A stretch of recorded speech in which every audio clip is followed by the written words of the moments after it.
They mocked him for the way he walked, laughing at his cane, spilling his coffee, boxing him in under the buzzing lights of a gas station. Strangers looked away, the cashier froze, and it seemed no one would stop the cruelty. But when the old soldier finally lifted his eyes and spoke just 3 words, the night changed. Laughter died, shame spread, and even a child's salute cut deeper than guilt ever could. What could one broken man say that left an entire crowd frozen? Before we continue with this story, make sure to subscribe to the channel, as we have a special story that'll be released soon. The gas station was the kind of place people passed without thinking, a fixture on the edge of a tired town where the interstate bled into back roads and truck engines hummed long into the night. Its neon sign sputtered in uneven rhythm, buzzing like a half-hearted insect, painting the cracked pavement in faded pink and green. Inside, the refrigerators rattled with the hum of overworked motors, glass doors fogging at the edges. Rows of snacks and canned drinks stood in rigid silence, their order only broken when a late traveler passed through. Beyond the lot, the highway murmured, a steady breath of wheels on asphalt, and every so often the distant rumble of a semi drifted in like thunder rolling over fields. Daniel Cross made his way toward the station slowly, his shadow stretching beneath the harsh glow of the overhead lamps. He leaned heavily on a battered cane, each step deliberate, careful, his body carrying a memory of an injury that had never healed properly. The steel brace beneath his faded jeans caught the light when he moved, flashing like a quiet reminder of the life he had carried before this one. His jacket, worn thin at the elbows, hung loosely over broad shoulders that had once been stronger, and his expression carried the calm indifference of a man used to passing unseen. At first, nobody noticed him. The teens clustered near the pumps were too absorbed in their own noise. Their voices bounced across the concrete, bursts of laughter spilling into the night as they leaned against their cars, tossing jokes and cigarettes back and forth like props in a performance. Their laughter had the sharp edge of boredom, the kind that looked for something to cut. They did not look at him when he came into view, not yet. Inside, behind the counter, the cashier kept her chin propped against her hand, eyes drifting between the clock on the wall and the glowing screen of her phone. Her uniform shirt was slightly wrinkled, her name tag scratched from years of use. She glanced up once when the door chimed faintly at Daniel's approach, then let her gaze slide away again, uninterested. Customers like him passed through often enough. Quiet men, worn down, moving at their own pace. Nothing about him suggested disruption, not in those first moments. Daniel's steps echoed faintly across the lot, cane striking the pavement with steady rhythm. He did not rush, even as a cool breeze cut across the concrete, rattling a loose sign that warned of discounted gasoline prices. He had long ago stopped thinking about how his limp looked to others. What mattered was that he kept moving, one step at a time, despite the stiffness in his leg that no medication could fully dull. The smell of gasoline lingered heavy in the air, mixed with the faint sweetness of spilled soda drying sticky near the trash cans. A moth fluttered around the flickering light above him, its wings catching against the buzzing bulb again and again in a pointless battle. Daniel's eyes, pale and tired, followed its struggle briefly before turning back toward the door. He shifted his weight onto the cane, adjusted the small duffel bag slung over his shoulder, and pressed on. He had learned that arriving quietly was better, that silence, in most places, kept him invisible, but silence could not erase him entirely. And though the neon light above sputtered as if it might burn out at any second, it illuminated him long enough for the group of teens at the pumps to finally notice. Their laughter faltered into whispers, and then into grins turned his way. Daniel kept walking. The laughter started as a ripple, quiet enough that it might have been overlooked, a burst of air from one boy's throat, followed by the snicker of another, and soon it was a rhythm louder than the crickets in the grass beyond the pavement. The gas station, usually so still at that hour, became a stage for their restless energy. They leaned against the side of a dented sedan, the kind of car passed down through families, its muffler rattling faintly even after the engine had been cut. Empty soda cups and chip bags lay scattered at their feet, and one of them tapped a lighter against his palm, the metallic click punctuating each pause in their conversation. Daniel's uneven gait was what drew their eyes first. The cane tapped against the concrete in steady beats, and his leg dragged slightly, forcing him to shift his weight in a way that seemed exaggerated to them. They mimicked it almost immediately. One boy hunched his shoulder, dragging his sneaker across the ground with an exaggerated limp, earning sharp bursts of laughter from the others. Another grabbed a stick from the edge of the lot, swinging it like a cane, tilting his body clumsily as he stumbled forward in a mockery that only deepened their amusement. The sound cut through the silence of the night, sharp and careless. A passing car slowed just enough for the driver to glance at the group before pressing harder on the gas, preferring not to involve himself. The station's lights threw long shadows across the lot, and in those shadows the teens grew bolder, their grins wider as they fed off one another. Their voices carried, echoing off the glass of the convenience store where the cashier shifted uncomfortably behind the counter, her eyes darting toward the scene and then quickly away again. Daniel didn't look at them. His head remained steady, his eyes fixed on the doorhead, though the tightening of his jaw betrayed that he heard every sound. He had heard it all before, in different places, in different tones. Children who didn't understand, adults who should have. Mockery was nothing new to him, yet it still carried its sting, not because it surprised him, but because it never seemed to fade from the world. He adjusted his grip on the cane, his knuckles whitening briefly before relaxing again, each step measured, refusing to break pace for their amusement. The teens, however, thrived on the silence that met their jeers. They interpreted it as weakness, as submission, as if the lack of response was permission to continue. One boy raised his phone, angling it toward Daniel, the faint red of a recording light glowing in the night. The others leaned into the frame, still laughing, their gestures exaggerated for camera. The idea of capturing their cruelty, preserving it as a joke to share later, added fuel to their behavior. From inside, the cashier swallowed hard. She knew the man only as a regular who sometimes came in for coffee or gas, who paid quietly and left without more than a polite nod. Tonight, his quiet was being used against him. She hesitated with her hand hovering near the counter phone, wondering if this was something to call about, or if drawing attention might only make things worse. The laughter rose again, louder this time, as one of the boys imitated the sound of cane striking pavement, stomping his foot with each thud.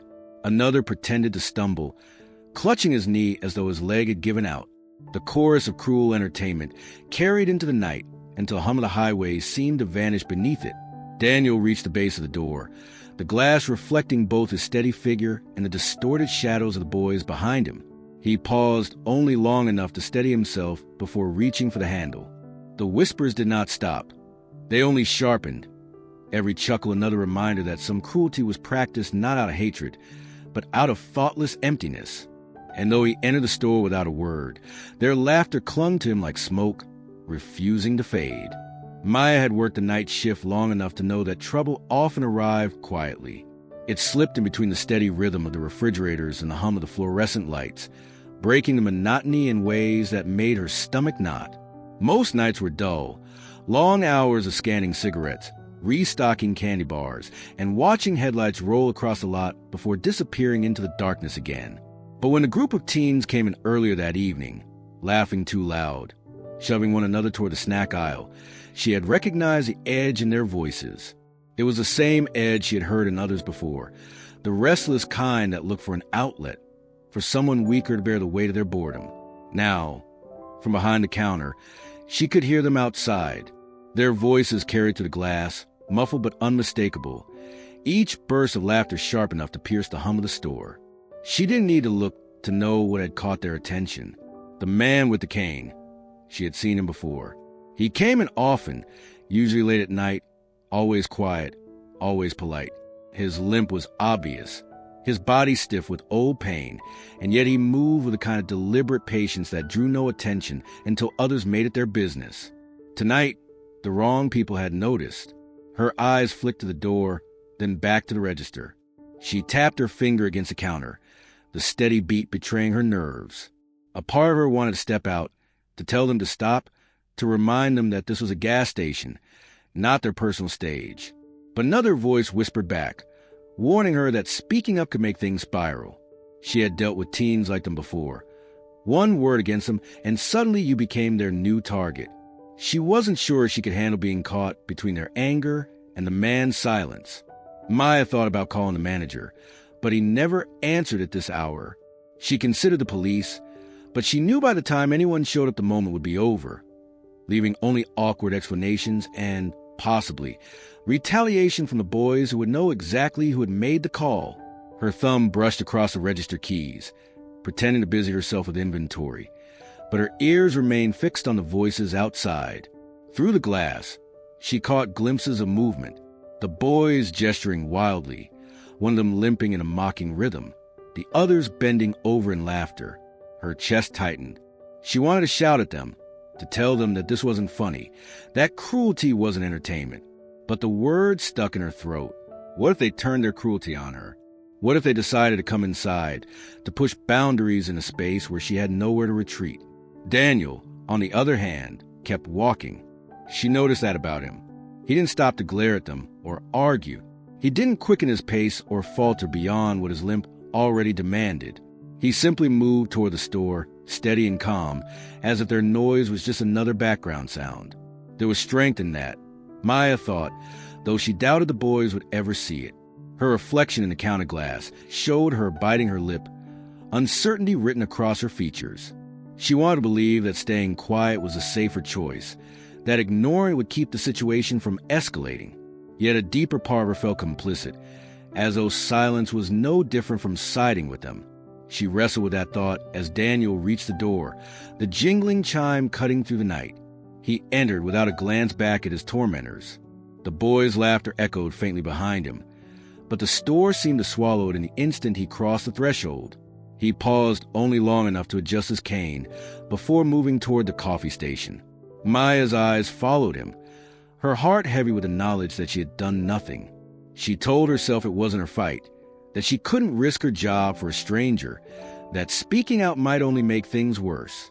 Yet as she watched him pour coffee with a steady hand, his silence thicker than the air between them, she wondered if her inaction had made her no different from those who mocked him. Daniel moved slowly down the narrow aisle, his cane tapping against the tile in a rhythm as steady as a clock. To the cashier and anyone else watching, he might have looked like just another weary man trying to get through the night, another customer picking up coffee to hold back the long hours. But every shift of his weight, every measured step, carried a story invisible to the people around him. His limp was not the careless stagger of someone drunk, nor the playful stumble the boys outside had mocked. It was a product of something deeper, an injury carved into him years ago, the kind of wound that reshaped a life. The steel brace beneath his jeans caught the light when he turned, a quick glint that revealed more than he would ever say aloud. It was old but well cared for, its joints polished by use, the leather straps frayed but still holding. He had learned long ago how to adjust it without thinking, how to keep it tight enough to support his leg, but loose enough to allow the little freedom of motion he had left. That brace was as much a part of him now as his own bones, a silent companion that reminded him of what he had lost and what he had managed to keep. The pain never fully left him. It lingered in the background like a constant pressure, a reminder with every movement that something once strong had been broken and never fully mended. On good days, it was a dull ache, manageable, something he could grit his teeth through as he worked, as he walked, as he tried to hold on to ordinary routines. On bad days, it was fire, sharp, unrelenting, the kind that made every step feel like punishment. Tonight was somewhere in between, but the tightness around his mouth, the subtle strain in his eyes, betrayed that the walk across the lot had cost him more than anyone watching could guess. He carried himself with a calm that came from years of practice, but beneath it lay the weight of battles fought long before this night. Most in the town had forgotten, or perhaps never knew, where his scars came from. They saw only the limp, the brace, the silence. They didn't see the desert heat where the injury had first struck him down, or the chaos that had filled those moments. They didn't see the men who had carried him out, or the long recovery that followed in sterile hospital rooms where machines kept track of his heart and morphine dulled the edges of memory. They saw the man who walked with a cane, not the soldier who had once run. Daniel never spoke about it, not to the cashier who rang him up when he came for coffee, not to neighbors who sometimes nodded politely but never asked, not even to the teens who now mocked him outside. His scars weren't their story to know, and he had stopped offering explanations long ago. What mattered was not convincing strangers of his worth, but surviving each day with a measure of dignity intact. Still, the echoes were there, etched into every movement. The way his shoulders tightened slightly when a door slammed too loudly. The way his eyes darted to the exit first when he entered any room. The way his hand never fully released a cane, even when he paused to pour coffee. He lived in constant negotiation with pain and memory, making peace with both as best he could. To those boys outside, his limp was a joke. To him, it was a proof of endurance. Every uneven step was a reminder that he had walked away from something that could have ended him completely. The steel brace was not a weakness, but a tool that allowed him to keep moving, to keep living in a world that had no idea what it had taken from him or what he had given in return. And as he stood in that small gas station, his reflection caught faintly in the glass of the refrigerator doors. He saw not just a man he had become, but the younger man who still lingered behind the scars, unseen, unremembered, yet still present in the way he refused to stop walking. The door chimed faintly as Daniel stepped out, the cool night air brushing against his face with a faint smell of gasoline and damp asphalt. He adjusted the strap of his duffel bag over his shoulder and began his slow, deliberate walk toward the edge of the lot. The neon above him flickered again, buzzing against the hum of the refrigerators inside. For a moment, it seemed he might slip past unnoticed. Just another late-night customer making his way back into the quiet darkness. But the boys had been waiting. They shifted as he approached, their bodies spreading out in a loose semicircle that tightened with each of his steps. The sedan behind them still ticked as the engine cooled, its headlights reflecting faintly off the glass storefront. One of the boys stepped forward, tall and broad-shouldered, the kind who leaned on size to disguise his uncertainty. He planted himself directly in Daniel's path, sneakers scuffing against the concrete as if to announce ownership of the space. The others closed in behind him, smirks already curling across their faces. "Going somewhere, old man?" the tall one asked, his voice pitched low and mocking, loud enough for his friends to hear. His words carried the bravado of someone eager for approval, each syllable designed to earn laughter. It came, quick and sharp, from the cluster behind him. Another boy added, "Careful, don't trip over your stick," and jabbed an elbow into his friend's side. Daniel stopped just short of them, the cane planted firmly on the ground. His expression didn't change, though his eyes flicked briefly from one face to the next. He had seen posturing before, had stood in front of men who thought cruelty proved strength. The boys' laughter was hollow, but it filled the empty lot as though it carried weight. The shortest of the group crouched suddenly, limping in an exaggerated shuffle, his voice warbling in imitation of Daniel's steady cadence. Tap, drag, he chanted, moving in circles as the others laughed louder, some doubling over the performance. Phones appeared again, small red lights blinking as cameras caught the scene. Cruelty became theater, and each insult was another line in a performance they thought made them powerful. Daniel's jaw tightened, but he said nothing. His silence only fueled them more.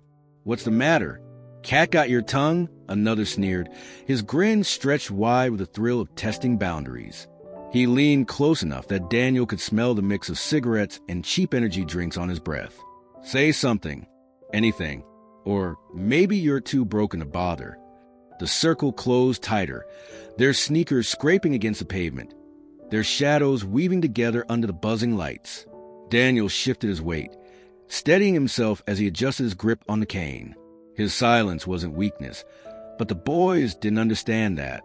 To them, restraint was surrender, and they were hungry for dominance.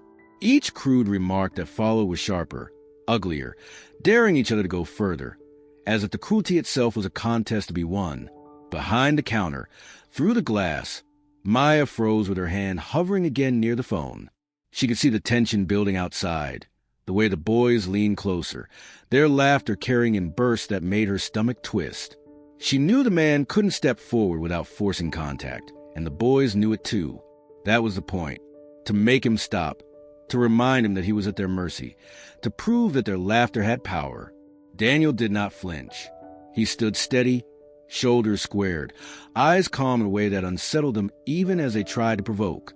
The first boy shifted uneasily under his gaze but masked it with a fresh grin, leaning forward as though daring the man to break. The cruelty had reached its edge, and all of them were waiting to see if he would finally fall into the trap they had built with their jeers. The boys outside laughed louder, their voices rising into the night. But inside the station, the air seemed heavier, as though the building itself carried memories it could not speak. Daniel's figure at the door, steady despite the jeers, stirred something unspoken in the town that had grown used to seeing him as just another quiet man leaning on a cane. People knew his face. He had lived there long enough that no one could claim he was a stranger.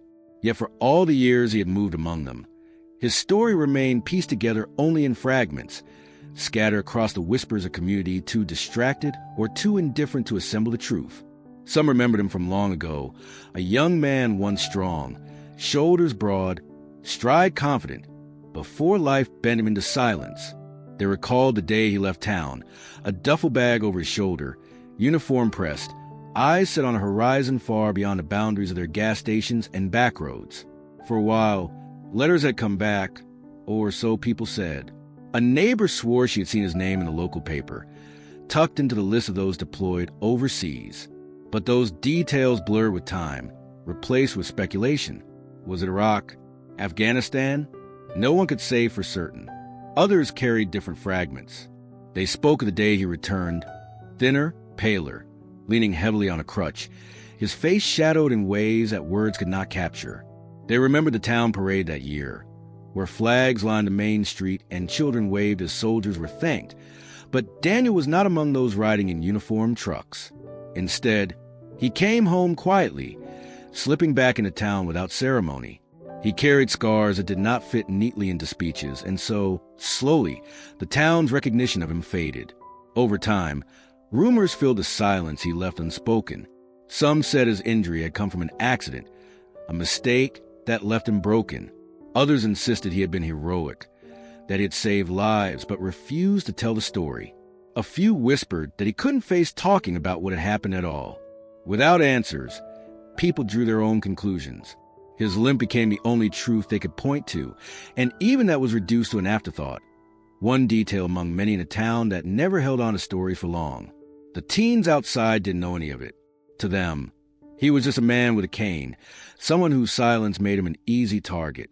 They had grown up in the same town, had likely seen him dozens of times at the grocery store or walking along the cracked sidewalks, but no one had bothered to tell him the rest.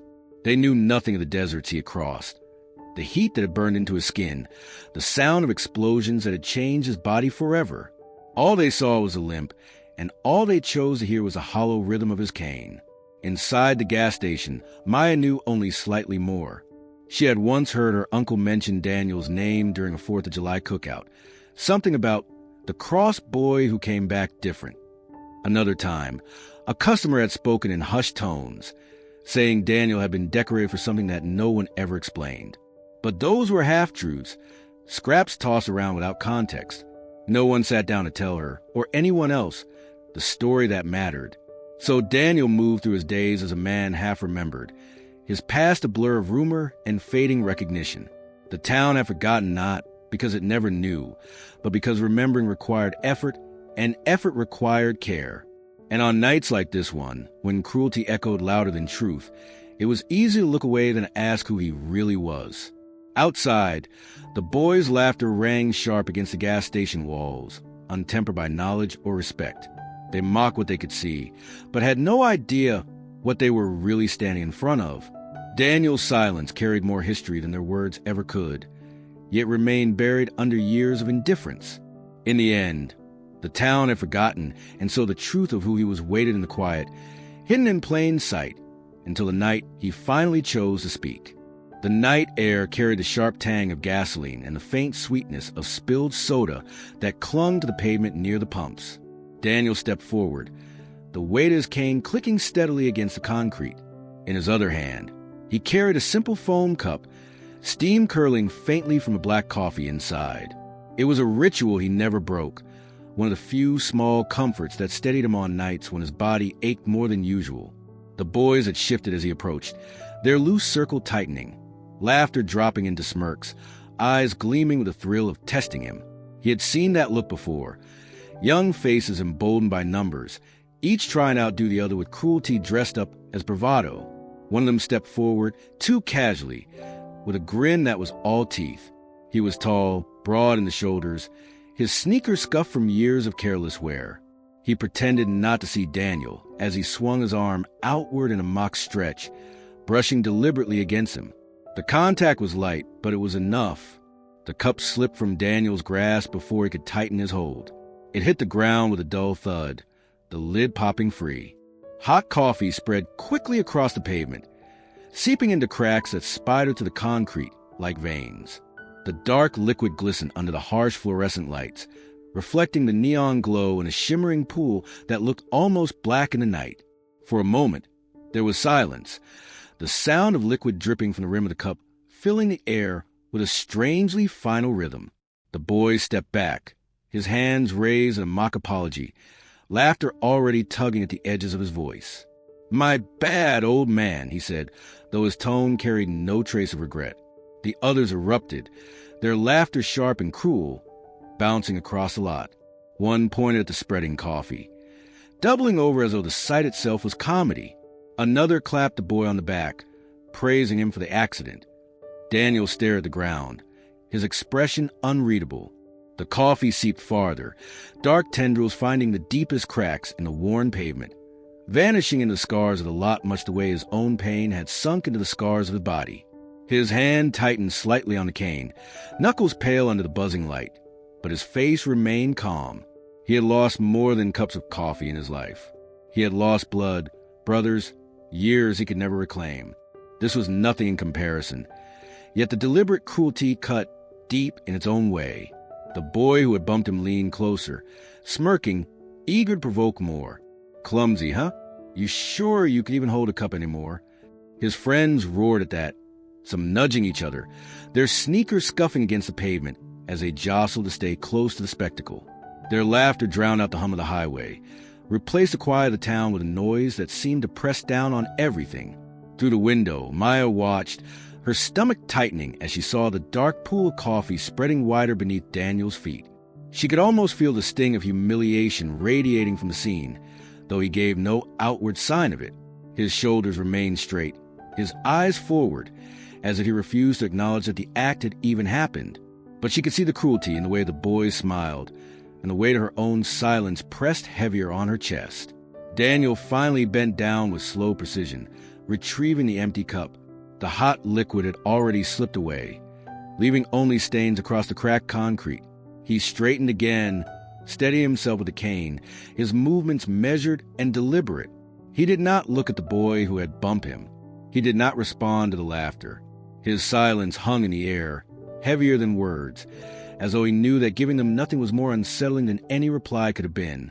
The boys, though, mistook his restraint for weakness. Their voices grew louder, overlapping one another, daring each other to push further, to test how far they could bend him before he broke. The spilled coffee was just the beginning. The first act in a cruelty they believed was theirs to control. They did not understand that the man standing before them had endured far worse than their games, and that silence was not surrender, but something they had never yet learned to recognize: strength. Engines hummed softly beneath the canopy, headlights casting long beams across the cracked concrete as drivers fueled their cars. The laughter of the boys carried above the steady gurgle of pumps and the faint chime of the convenience store door, cutting sharp against the night air. Daniel stood among them, cane planted, the dark stain of his spilled coffee still spreading across the ground like a wound that refused to close. He didn't speak, and that silence drew the cruelty out of them like a magnet. The boys were louder now, mocking him with limp imitations and clumsy, exaggerated stumbles, their sneakers dragging against the pavement. The sound was impossible to miss, and those scattered across the lot knew it. A man in a ball cap tightened the nozzle on his truck's tank, his eyes flicking toward the commotion before dropping back to the numbers ticking up on the pump. A woman in a minivan adjusted her mirror, catching sight of the group in its reflection, then shifted it quickly toward the road as if she had only been checking traffic. Another customer slammed his trunk shut a little harder than necessary, the metallic clang disguising his decision not to involve himself. They all saw, all heard, but none moved. Indifference filled the air as tangibly as gasoline fumes. People had learned, in small towns and big cities alike, to mind their business. No one wanted to invite trouble, not when it wore the face of a group of restless teens eager for an audience. Better to look away, to let it pass, to convince oneself it was only a bit of thoughtless fun and not worth stepping into. The silence of the witnesses became a wall around Daniel, leaving him isolated in the circle of laughter. Through the glass of the store, Maya's breath caught as she watched. Her hand hovered just inches above the counter phone, her thumb brushing the edge of the receiver again and again as if weighing its weight.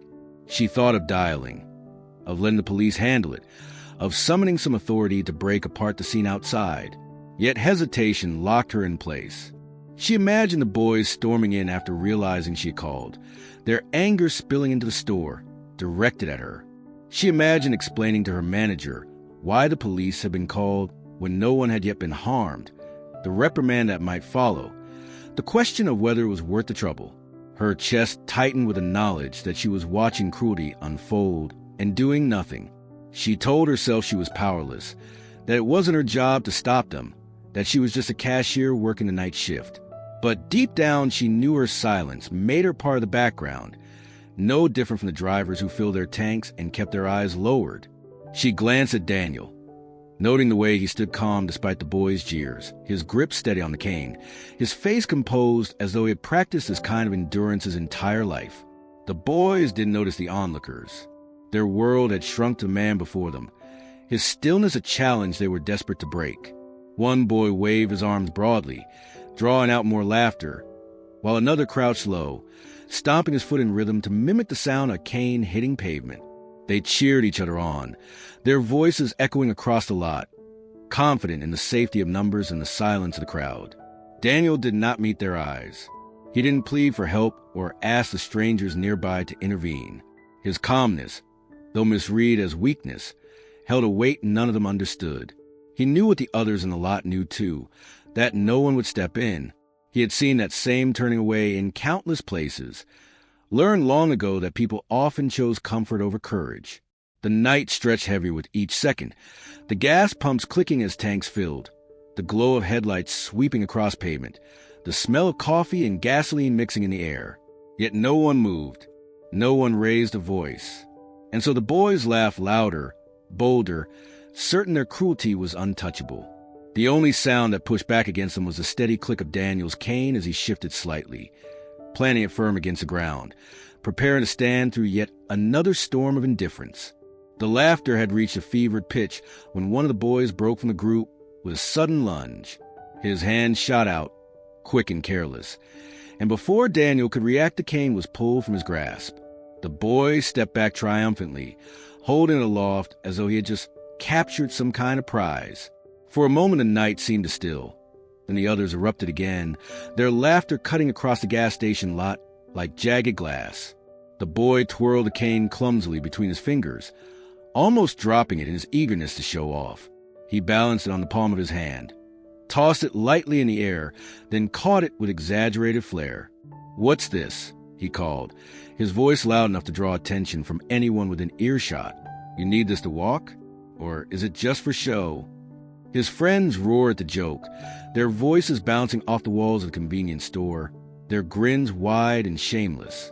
Daniel stood rooted in place, his balance uneven without the support of the cane, his injured leg stiffened beneath him, the steel brace straining against the weight it now carried alone. He shifted carefully, shoulders squared, eyes fixed on the boy but face unreadable. It wasn't the first time someone had tried to strip him of the thing that steadied him, though it had never been done quite like this, in front of strangers, as part of a spectacle meant to entertain. The boy twirled it again, this time pretending it was a sword. He lunged forward with mock seriousness, thrusting it toward one of his friends who doubled over in fake pain, clutching his stomach dramatically. Another bent down, hobbling with a limp that mimicked Daniel's careful stride, dragging his sneaker across the pavement as the group howled with laughter. Phones were raised higher now, recording every second, immortalizing cruelty as though it were something to be proud of. From the window, Maya pressed a hand to her mouth. Her chest ached as she saw Daniel's empty hands, the absence of that cane making him look more vulnerable than she had ever seen him. Her eyes darted the phone again, but still she hesitated.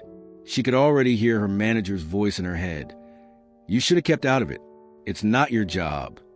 Yet the sight of the boy spinning the cane, daring Daniel to react, made her stomach twist with guilt. Daniel did not move toward them. He did not lunge or plead or demand its return. Instead, he stood steady on his weakened leg, shoulders straight, his silence somehow louder than the jeers. His eyes never left the boy holding the cane, but there was no anger in them, no fear, only patience, carved from years of endurance, the kind that unsettled those who expected to see him broken. The boy's grin faltered briefly under that gaze, just for a second, but the others cheered louder, feeding his pride. "Come on, old man," he sneered, twirling the cane above his head. "Come and get it. Show us how much you really need it." He expected a stumble, a desperate reach, something to fuel the performance further. Instead, Daniel simply stood there, calm and still, as though the cane in the boy's hand was only an object and not the lifeline it truly was. The silence between them stretched, broken only by the mocking laughter of the others.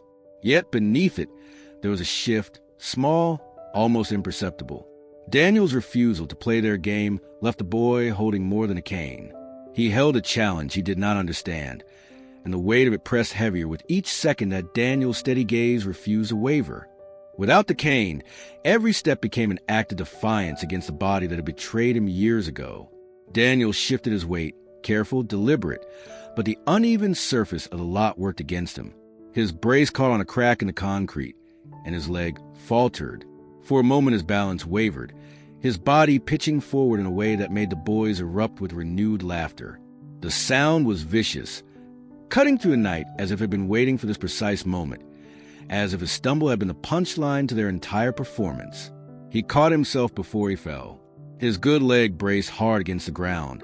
His shoulders stiffened, and his hands shot out instinctively, finding the edge of the glass storefront for support. The cold pain steadied him, and he straightened slowly, jaw clenched tight, the faint tremor of strain running through his arms. His chest rose and fell once in a deep breath, the kind that wasn't just to steady the body, but to keep something heavier from spilling out. The boys cheered their cruelty, one of them clapping mockingly, as if Daniel's stumble had been part of a comedy routine. "Careful," one shouted, cupping his hands around his mouth like a coach at practice. Another doubled over, slapping his knee as he laughed, repeating the motion of fall as if to burn it into the air. Their amusement fed off itself, growing louder, uglier, until it seemed to swallow the night. But Daniel's eyes did not turn toward them. He refused to give them that satisfaction. His gaze fixed instead on a point somewhere past their shoulders, somewhere deep in the gas station lot, deep in their grins and their phone cameras. In that moment, he wasn't looking at his tormentors at all. He was looking inward, back to a place carved into him long ago. The stillness of his expression hid the images that rushed in, the sandstorms that had blinded him, the chaos of sirens and shouts, the moment his leg had given beneath him not because of uneven pavement, but because shrapnel had torn through it with a finality that changed everything. He had stumbled before. He had fallen harder than this. He had lain on the ground while the world burned around him, blood soaking into dust, the weight of silence pressing heavier than the pain itself. Compared to that, this stumble was nothing. The boys thought they had drawn weakness out of him, but what they saw was only the surface. Beneath it was a man who had been broken in ways they could never imagine, and who had risen again despite it. The neon above flickered, buzzing with a faint stutter as Daniel straightened fully. His hand left the glass, and he planted his feet firmly beneath him, standing tall despite the strain it cost him. His jaw remained locked, his eyes cold and steady, the kind of look that unsettled those who expected shame. For the briefest moment, the laughter dimmed as one or two of the boys realized he wasn't cowering. He wasn't begging. He wasn't even looking at them. He was staring through them, as if they were too small to be worth his attention. The boy holding the cane twirled it again nervously, trying to draw the group's laughter back into focus.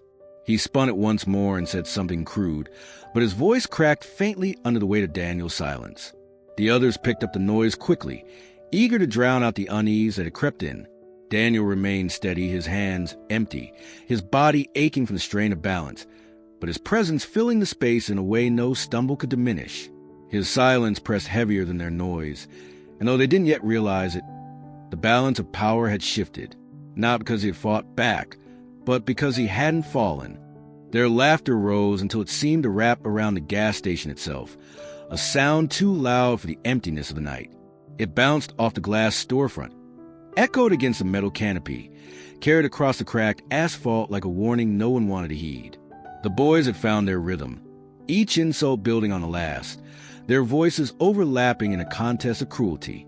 One imitated the scrape of a limp, dragging his sneaker in long, exaggerated arcs across the pavement. Another shouted, "Careful, don't break a hip," while his friends howled in approval, their bodies folding over themselves with amusement. The quiet station became their theater. The pumps continued their slow, mechanical clicks as fuel-filled tanks, but the noise of commerce faded into the background beneath the sharp chorus of teenage voices. Drivers, caught mid-transaction, froze briefly as they heard the taunts. A woman holding her card at the reader glanced toward the scene, her hands suspended in the air. The man across from her, filling his truck bed with gas cans, turned his head just enough to see, his brow furrowed for a moment before he returned to his work. None spoke, none intervened, but the sound of laughter drew them all into reluctant witness. Inside, Maya's shoulders tensed each time the voices rose. The store's hum, once her only company, was now swallowed by the cruelty outside. She watched a man set a six-pack on the counter, his eyes flicking toward the window. He hesitated before pulling out his wallet, as though weighing whether to say something, to acknowledge what was happening. Instead, he paid in silence, offered her a tight nod, and left quickly, the bell above the door chiming as he retreated into the night. His indifference lingered in the air after him, as if silence itself had been purchased alongside the beer. The boys grew bolder, emboldened by the absence of resistance. One shouted loud enough to draw a startled look from a woman climbing back into her minivan, his words crude, tearing into Daniel with a cruelty sharpened by laughter. Phones were still recording, the faint glow of their screens capturing every taunt, every stumble, every silence. They wanted proof of their power, a digital trophy to pass around later, to laugh at again in safer spaces. The idea that their cruelty might live beyond this night made their voices sharper, more venomous, each one desperate to be the loudest. Daniel stood in the center of it, shoulders squared, cane still absent, balance resting heavily on his good leg.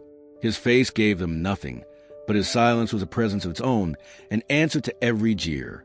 Yet even that seemed to feed them. "Say something," one demanded, his voice cracking with mock urgency. "Come on, old man, defend yourself." The others clapped and cheered as if the demand itself were entertainment, their words clanging against the air until even those at the pumps shifted uncomfortably, unable to ignore anymore. For a few seconds, the lot seemed to pause in a strange stillness. Transactions slowed, drivers lingered longer at the pumps. Customers inside shuffled quietly in the aisles. No one joined in, but no one stopped it either. Their silence, heavy and watchful, became another layer to the scene, as if the entire town had gathered in shadows to bear witness without ever stepping forward. The laughter echoed one last time, rolling across the empty lot in a wave that seemed too large for the space it filled. It lingered in the air long after the boys caught their breath, hanging like smoke that refused to dissipate. It was then, in that drawn-out silence that followed, that the weight of what was happening began to press more heavily, not just on Daniel, who had weathered it with quiet resilience, but on everyone who had chosen to watch and do nothing. Maya had told herself a dozen times that staying quiet was a safer choice, that nothing good could come from stepping into the middle of a scene that was already spiraling. Yet as she stood behind the counter, the sharp burst of laughter cutting into her ears, she felt the silence pressing down heavier than the noise outside. She watched Daniel standing with nothing but his own balance, his cane still in the hands of the boy who twirled it like a toy, and something inside her clenched. Her hand hovered near the phone again, then dropped, her hesitation giving way to something different. For the first time that night, she parted her lips and let her voice out. "Leave him alone." The words came out clearer than she expected, carried through the glass with just enough force to reach the circle of boys. For a brief second, there was a pause, a moment where the laughter fractured, uncertain. Heads turned toward the window, their faces lit by the neon glow, and their grins widened. The tall one holding the cane cupped his ear dramatically, leaning toward the storefront.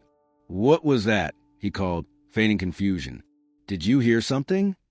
His friends burst out again, louder than before, their laughter sharpened by the thrill of being challenged. The sound didn't weaken, it swelled. They pointed at the glass where Maya stood, her hand still resting on the counter, her jaw set. The cashier's worried. One sneered, nudging the boy beside him. Maybe she's sweet on him.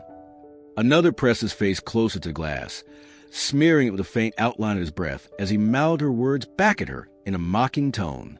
Their cruelty wasn't diminished by her warning.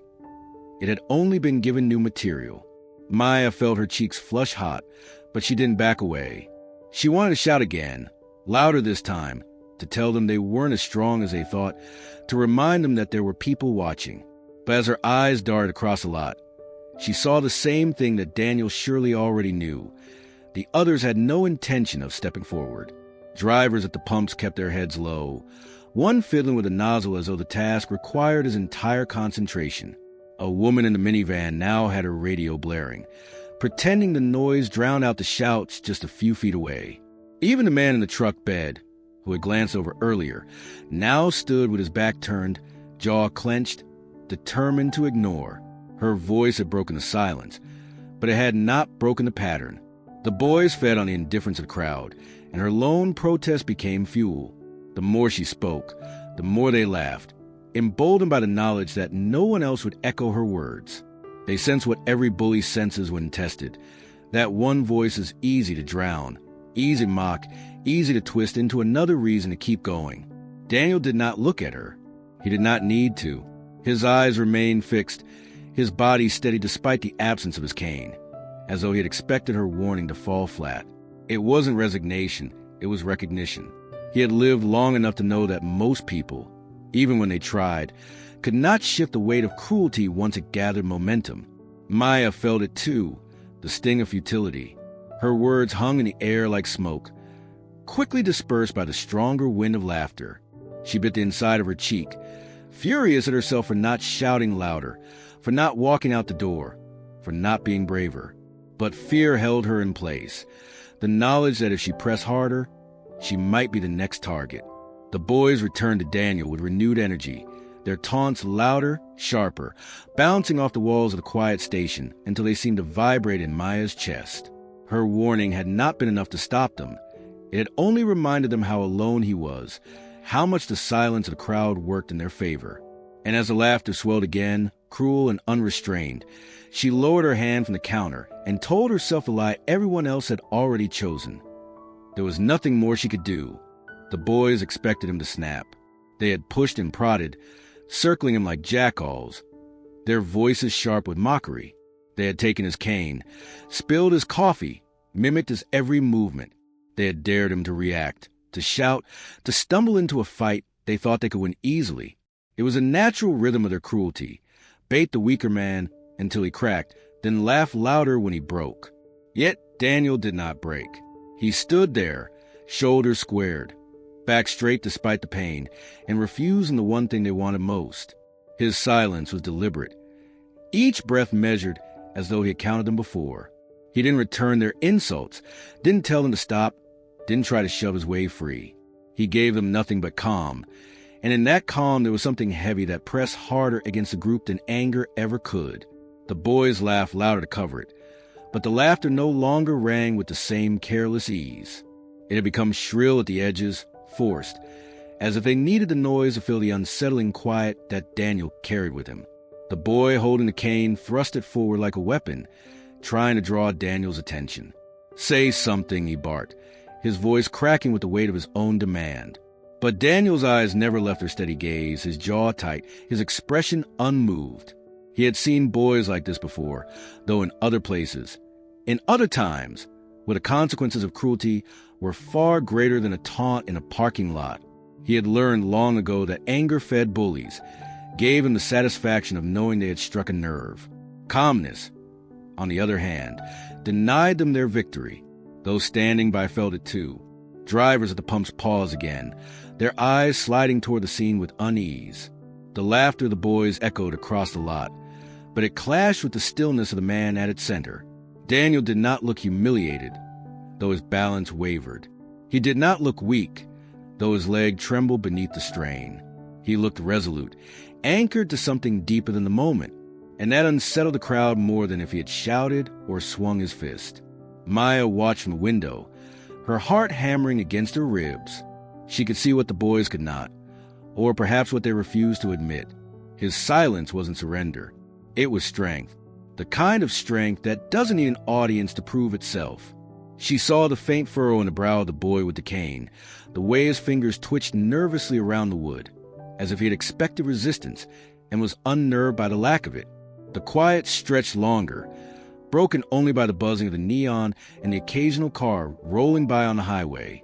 Daniel's refusal to react forced everyone else to sit with the weight of their own choices. The boys tried to fill it with more taunts, louder jeers, but the sound no longer felt like victory. It felt like desperation. For Daniel, it was not new. He had lived through worse storms of cruelty, in places where silence was the only shield he had. He had learned to master the impulse to fight back, to waste no energy on those who thrived on conflict. He had learned that calm unnerved those who mistook quiet for weakness. And here, on this cracked concrete under sputtering neon, he showed it again. His refusal was not dramatic. It was steady, patient, deliberate. He would not lash out. He would not raise his voice. And though the boys didn't understand it yet, that quiet unsettled them more than any shout or strike could ever achieve. The glass of the station's front window was streaked with the smudges of countless hands, a thin layer of grime catching the harsh glow of the neon sign above. Daniel stood near it, steadying himself as the boys' jeers circled around him, and for a fleeting moment he caught sight of his own reflection in the pane. At first it was only the man he had become, lined face, graying hair, shoulders carrying the weight of years. The limp was there too, etched into the tilt of his body, the absence of his cane forcing him to lean slightly closer to the wall. But then, in the angle of light, in the fractured shimmer of the glass, he saw someone else standing behind him. It was himself, younger, stronger, before the brace, before the cane. The uniform was sharp in that reflection, the pressed fabric hugging broad shoulders that hadn't yet bent. His stance was straight, sure-footed, as though the ground beneath him belonged to him. The eyes staring back carried a fire untouched by pain, a resolve that had not been tempered by loss. That younger man had believed in duty, had walked into deserts and storms without hesitation, had carried weight without ever thinking he might one day falter. For a moment, Daniel felt the strange overlap of who he had been and who he was now. The reflection was not perfect. It shimmered and broke when he shifted, the glass bending light into distortions, but the ghost of that unbroken self clung to the image. He could almost hear the sounds of that past. The steady cadence of boots on dust, the voices of comrades calling through the chaos, the whistle of wind across landscapes far harsher than this cracked pavement. The boys' laughter blurred into background noise, replaced by echoes of commands shouted above the roar of engines and explosions. The sight unsettled him, not because he hated what he saw in himself now, but because the memory of that younger man was too alive, too present, staring back as if to ask why he allowed himself to endure this humiliation in silence. That version of Daniel would not have been mocked so easily. That Daniel had commanded respect, had been the one others leaned on when their strength wavered. Now, he was a man mocked for the very scars that proved his survival. The boys did not see the reflection. They saw only the present, not the double image in the glass. They didn't notice how his gaze lingered on that ghost of his past, how his jaw tightened as he wrestled with the reminder. They shouted louder, emboldened by what they thought was weakness, and one of them even stepped closer to the glass, laughing at his own distorted reflection. To them, it was a mirror that magnified their cruelty. To Daniel, it was a mirror that refused to let him forget. Maya, watching from behind the counter, caught only the way his eyes fixed on the window. She couldn't see what he saw, couldn't trace the ghost of his uniform in the fractured pane, but she noticed a shift in his expression. A kind of sorrow threaded through the calm, a flicker of something deep inside him surfacing for just a second. It wasn't defeat, but memory, an old weight pressing against the present moment. The reflection faded as a car pulled into the lot, headlights cutting across the glass, scattering the ghost into streaks of glare. Daniel blinked and the younger version of himself was gone, leaving only the man who stood there now, wounded, steady, silent. He adjusted his stance, lifted his chin, and fixed his gaze forward again. The boys roared louder, but their noise could not erase what he had seen in the glass. That memory lingered, haunting him, reminding him that though his body bore scars, the man inside had never truly broken.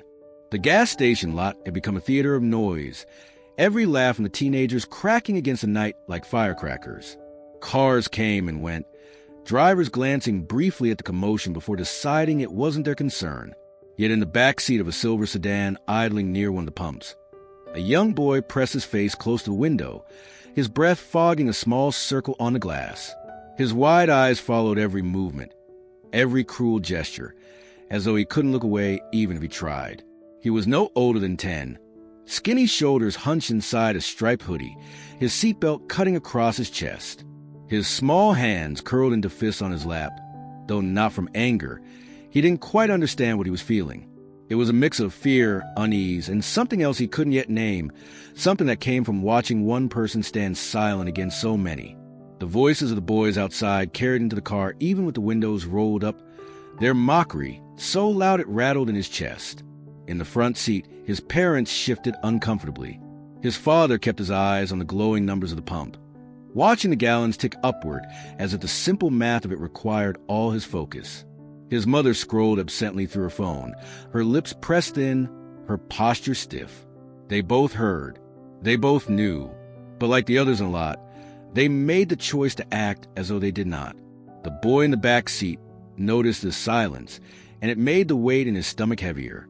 He pressed his forehead harder against the glass, watching as one of the teenagers spun the cane like a trophy.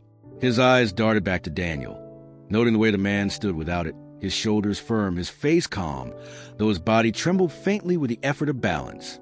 To the boy, there was something extraordinary in that calm. Adults always told him that strength was loud, that it came in shouts, in fists, in raised voices. But here was a man who seemed to radiate something different. It wasn't the absence of fear. The boy could see the strain in the man's jaw, the tightness in his hands. It was a refusal to let that fear become anything more. The boy tugged lightly at the seatbelt across his chest, wanting to say something but knowing his voice would never carry beyond the car. He glanced toward his parents, waiting for them to react, to open the door, to put a stop to what was happening. His father shifted again, adjusting the nozzle at the pump, and his mother turned up the radio just a notch, filling the car with a dull wave of music that didn't quite mask the laughter outside. The boy's heart sank. They weren't going to do anything.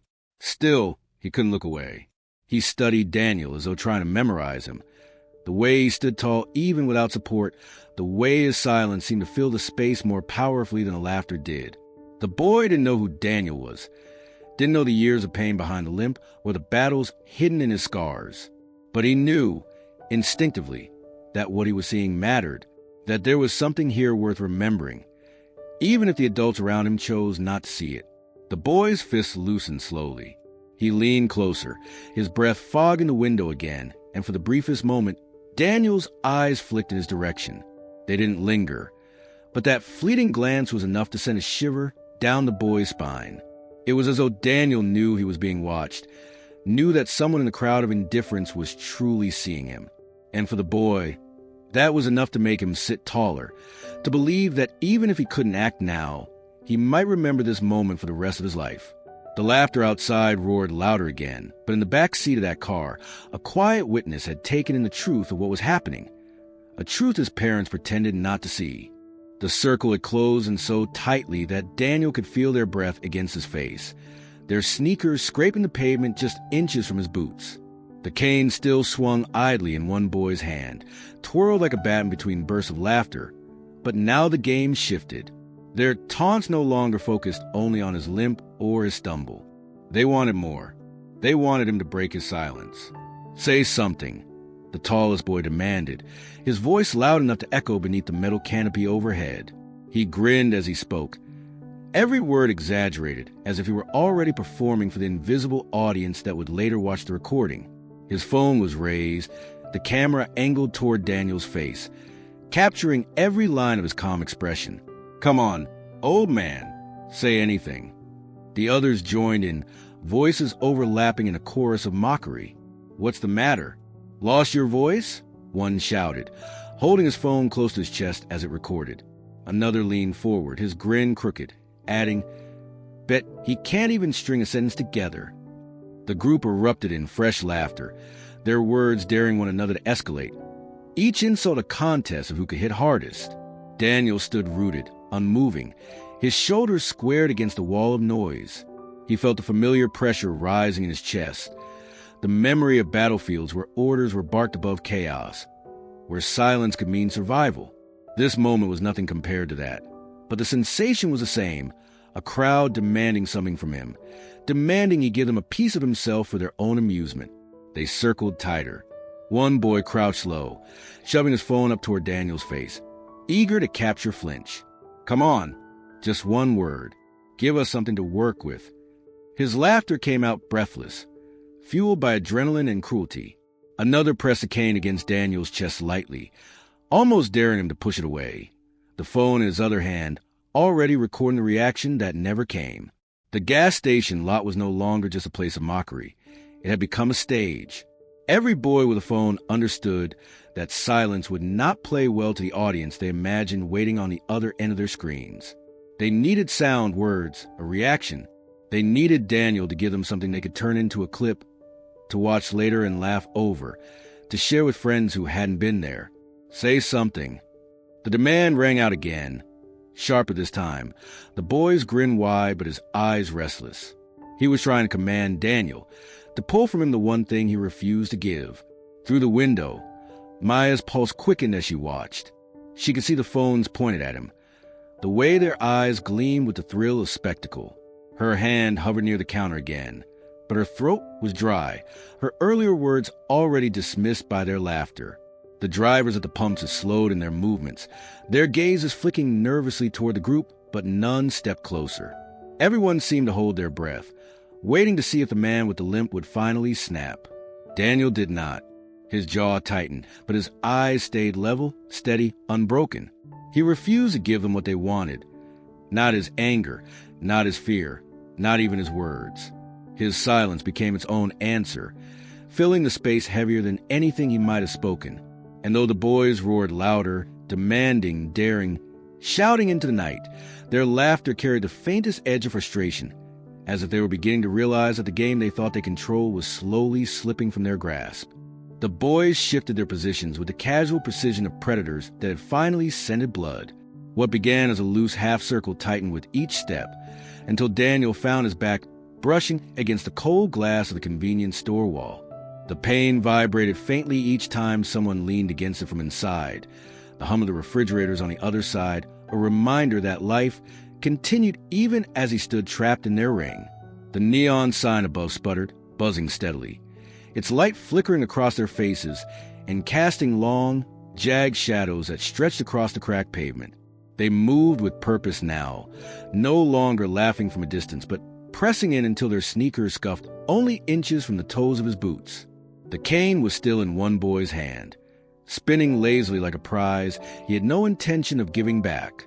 Phones hovered like weapons, their faint red recording lights capturing every detail of the spectacle. Each boy wanted to be in the shot, to be the one who pushed farthest, the one who broke the silence and wrung something out of the man before them. Nowhere to go, one sneered, leaning close enough that Daniel could smell the stale bite of cheap beer on his breath. He slammed his palm flat against the glass just beside Daniel's shoulder, the sound sharp and hollow. Another crouched low, grinning up at him with exaggerated mockery, his phone tilted upward to capture the angle of power reversed. "Say something," he repeated, the words now more of a chant than a request. The others picked it up, voices overlapping, their tone rhythmic and cruel, bouncing off the storefront and filling the air with a strange, ugly music. Daniel remained steady, his back straight against the wall, his weight carefully balanced on his good leg. Without the cane, his body trembled faintly, but his expression never faltered. His eyes moved slowly across their faces, calm, measured, refusing to settle on any single one of them as though he were looking past them entirely. That look unsettled some of them. The smallest boy shifted nervously, his grin faltering for the briefest moment before he forced it back into place. From the window, Maya pressed her hand flat against the counter, her heart racing as she watched the scene unfold. Her reflection blurred against the glass, overlapping with Daniel's shoulder, as if she were trapped there with him. She wanted to rush out, to pull him through the door, but fear kept her rooted. Her mind raced through possibilities. If she opened the door, would they turn on her? Would her attempt to intervene only tighten the noose around him further? She could only watch, caught between dread and shame, her throat tight with words she couldn't form. The crowd at the pumps had grown stiller. A man paused with his wallet open, the nozzle already removed from his tank but forgotten in his hand. A woman in a minivan clutched the steering wheel, her children squirming in the back seat as she stared straight ahead, refusing to look. The laughter of the boys had become so loud that it drowned out the ordinary sounds of the station. For a moment, it seemed as though the whole town had fallen silent, watching, waiting, unwilling to step forward. The neon buzzed louder overhead, a faulty hum that seemed to underscore the tension. Daniel drew a slow breath, his chest rising and falling with deliberate calm. The boys mistook that calm for weakness, leaning closer, their voices rising into shouts now, their grins stretching wide. They thought they had him cornered, powerless against their numbers, their jeers, their recording phones. But what none of them understood was that Daniel had stood in tighter circles before. Circles where silence and calm were the only weapons left. He had been boxing by fire, by walls of sound louder than their mocking voices, by men who wanted far more than humiliation. Compared to that, this circle of teenagers under a buzzing neon light was small, almost fragile. And though they believed they had trapped him, the truth was that Daniel was holding steady in a way none of them could see, waiting, watching, unbroken despite the glass wall at his back. The night had been still, the air heavy with a lingering scent of gasoline and the faint sweetness of spilled soda drying on the pavement. But now a shift stirred in the atmosphere, subtle at first, as if the world itself had grown restless. A low rumble rolled across the horizon, distant yet unmistakable. Thunder. It stretched through the sky like an omen, the kind of sound that announced the arrival of the storm long before the first drop of rain touched the ground. The boys didn't notice it at first, their laughter too loud, their voices bouncing in echoes off the glass storefront. But Daniel noticed. His eyes flicked briefly upward, catching the edge of the clouds gathering in the reflection of the neon light. The air thickened, humid and electric, as though each breath carried with it a charge waiting to be released. The lot seemed to tighten under that weight, the buzzing of the neon sign louder, sharper, as if straining to compete with the sky. A breeze swept across the cracked pavement, stirring discarded wrappers and loose leaves into small spirals that danced briefly before falling still again. The sound of the highway beyond the pumps seemed to fade, swallowed by the building tension in the air. The boys pressed closer around Daniel, oblivious to the shift above them. Their voices rose in unison, chanting, mocking, daring him to speak, daring him to fall.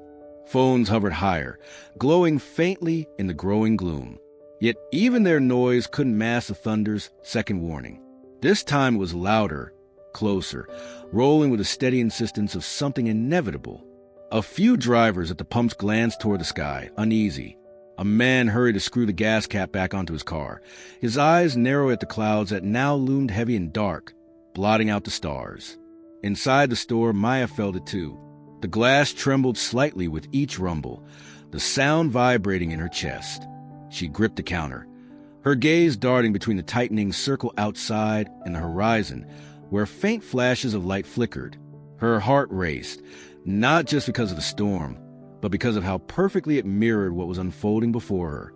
The storm in the sky and the storm on the pavement seemed to be converging, each one feeding the other, pushing toward a breaking point. Daniel stood still, his back to the glass wall, his shoulders squared. He didn't flinch at the thunder, didn't even look up again. But the timing of it, the deep, rolling growl in the distance, gave his silence an added weight.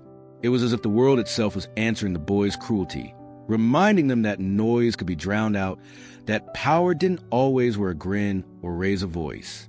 A faint flicker of lightning lit the edge of the clouds, casting shadows across their faces for a heartbeat before vanishing. In that brief light, their grins looked different, sharper, thinner, unsettled. The smallest boy shifted uneasily, his phone trembling slightly in his hand. He glanced toward the sky, muttering something under his breath. But the others only laughed louder to cover it. They tried to drown the storm with their voices, but the sound of thunder rolled again, louder still, pressing down on the lot like a drumbeat signaling the inevitable. The air was charged now, every movement feeling amplified, every sound sharp. The circle around Daniel had grown too tight, the boys too loud, the silence he carried too heavy. The sky mirrored it perfectly, darkening by the minute, as if nature itself refused to ignore what the town had chosen to look away from. Something was about to break, whether in the sky above or in the moment at the heart of the gas station lot, and everyone could feel it, even if they pretended not to. The cane spun one last time in the boy's hand, the wood wobbling clumsily as though it might slip free. His grip was loose, careless, more interested in showing off than holding on. He laughed, tossing it lightly from one palm to the other, drawing cheers from his friends who circled closer, their phones angled high to capture the mockery. The storm above growled again, thunder rolling over the town, but the boys paid it no mind. Their attention remained fixed on their prize, on the object that symbolized what they thought was Daniel's weakness. Daniel shifted slightly, his weight balanced carefully on his good leg. His face remained calm, his eyes steady, following the cane with the patience of someone who had been waiting for the exact moment when carelessness would betray arrogance. The boy twirled it again, showing off, and in that instant Daniel moved. His hand shot forward, not fast or violent, but deliberate and precise, catching the cane mid-spin before the boy could close his grip. For a moment the boy resisted, tugging backward with a startled laugh, as though expecting Daniel to strain against him. But Daniel didn't pull. He simply held firm, his fingers locked tight, his gaze fixed on the boy's eyes. The silence between them stretched longer than either expected. The laughter faltered just slightly, uncertainty creeping in at the edges. Daniel's strength wasn't in force. It was in certainty. The boy felt in the way the man didn't flinch, didn't strain, didn't even shift his stance. The cane was his, and he was taking it back. The boy's grin wavered, slipping into something awkward. He glanced at his friends for support, but their laughter had thinned. Some still chuckled nervously.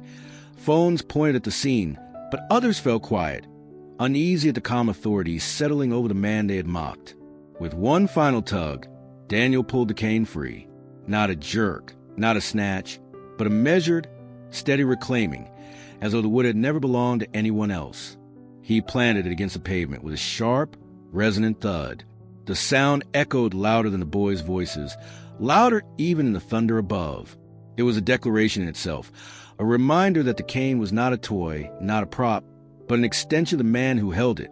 Daniel's knuckles tightened briefly around the worn handle, the faint tremor in his leg settling as the support returned. He straightened his full height, shoulders squared, the faint glimmer of sweat on his brow catching the flickering neon light. The boy stepped back quickly, his grin gone, his empty hands shoved into his pockets as though he had never touched it. His friends tried to cover the shift with louder jeers, but their voices rang thinner now, less certain. The red recording lights of their phones still glowed, yet the footage they captured no longer looked like a game. Inside the store, Maya exhaled a breath she hadn't realized she'd been holding. She gripped the counter tightly, her heart pounding at the sight of Daniel reclaiming what was his with such quiet authority.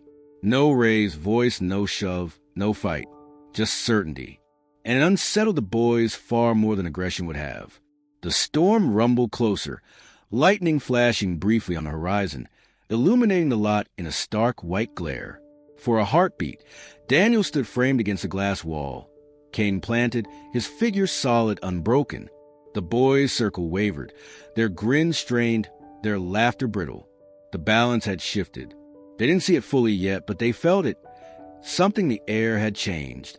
The man they thought they had stripped of dignity had reclaimed it with a single deliberate motion, and there was no mocking that could undo it. The cane struck the pavement with a steady thud, and the sound seemed to hang longer than it should have, echoing faintly beneath the canopy. For the first time since the taunting began, the boys' laughter stumbled into hesitation. It wasn't much, just a hiccup in the rhythm, a moment where their voices cracked with uncertainty before swelling again. But the pause was there undeniable. Their eyes darted to one another, searching for someone to set the tone, someone to confirm that the game was still theirs to control. Daniel stood with the cane planted firmly at his side, his body straightened to its fullest height. He did not glare, did not threaten, did not move toward them. He simply looked at them, his gaze calm, steady, unflinching. The silence he carried pressed against them with a weight none of them had expected. They had come to feed on anger, on weakness, on humiliation. They had expected a man too broken to stand his ground. Instead, what faced them was a silence thicker than noise, a silence that demanded they confront themselves. One boy shifted on his feet, his sneakers scraping against the pavement in a sound sharper than he intended. He laughed again, too quickly, forcing it out, and nudged the boy beside him as though to reassure himself that the rhythm hadn't broken.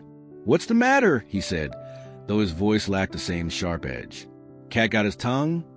The words hung in the air but fell flat, their echoes smothered by the weight of Daniel's calm presence. The others tried to pick it up, but their voices rang different now.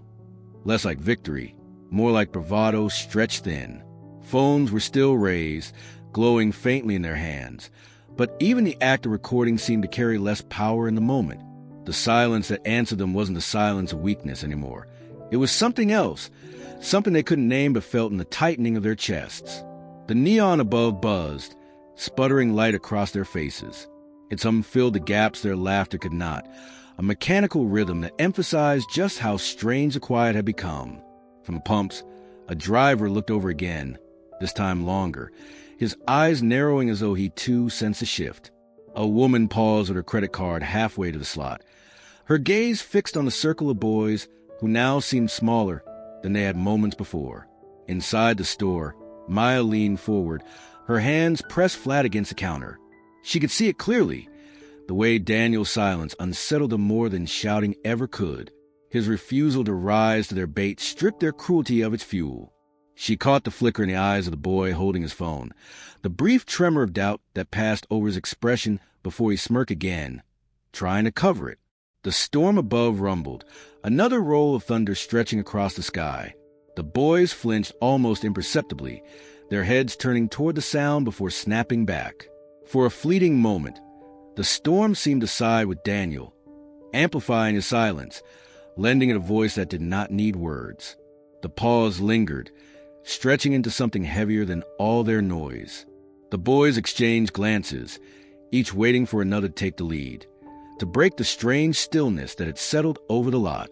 Their grins remained, but they were thinner now, forced at the edges, no longer effortless. They were beginning to sense what the others watching already felt, that something in the air had shifted, that the man they had mocked was not the victim they imagined, but something far more difficult to confront. And though the laughter sputtered back to life in short bursts, it no longer drowned out the silence. Instead, it echoed against it, weaker, as though even the sound itself knew it was losing ground. The storm's low growl rolled closer, pressing its weight into the night when Daniel finally moved. His cane tapped once against the pavement, a deliberate sound that cut through the thin layer of laughter struggling to stay alive. The boys leaned in, eager. Phones lifted higher, expecting perhaps a plea, an angry outburst, some desperate scramble to reclaim dignity. Their grins were wide, fixed in anticipation, certain they had cornered him into giving them the reaction they wanted. But Daniel's face remained calm, his expression steady, his breath slow and controlled. He raised his eyes to meet theirs one by one, let his gaze linger just long enough to unsettle. The laughter faltered again, slipping into awkward chuckles until the night seemed to hold its breath. Even the pumps quieted, or at least it felt that way. For a heartbeat, there was nothing but the buzz of the neon overhead and the distant rumble of thunder rolling over the horizon.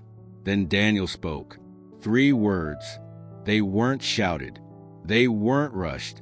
They were measured, steady, and carried with them a weight that no amount of teenage bravado could withstand. His voice was calm, low, but it cut through the lot sharper than any yell could have. Each word landed like a stone in still water, rippling outward, echoing in a silence so thick it swallowed the air. The boys froze. Their grins faltered, the sound of laughter dissolving on their tongues before it could escape. Phones wavered in their hands. still recording, but now trembling slightly, as if their owners no longer wanted to capture what had just been said. The one holding the cane just moments before shifted uneasily, his eyes darting toward his friends for confirmation that he had heard correctly. But none of them could mask their reaction. Their bravado cracked all at once, the strength of numbers suddenly meaningless against 3 words spoken with such certainty. Maya felt her chest tighten as the sound carried through the glass. She hadn't expected him to speak at all. When he did, the words landed with such force that she nearly gasped. They weren't loud, yet they seemed louder than every shout that had filled the night so far. They belonged not to a man beaten down by cruelty, but to someone who had carried authority once, someone whose voice could command silence without needing to raise it. She pressed her palm flat against the counter, goosebumps prickling along her arms. Even the drivers at the pumps turned, their eyes drawn fully now to the circle they had tried to ignore. A man with a baseball cap froze mid-motion with his wallet in hand. The woman in the minivan lowered her radio, her children quieting in the back seat as if they too felt the shift. The entire lot seemed bound by those words, by the way they broke through the cruelty and stripped the laughter bare. Daniel did not repeat himself. He didn't need to.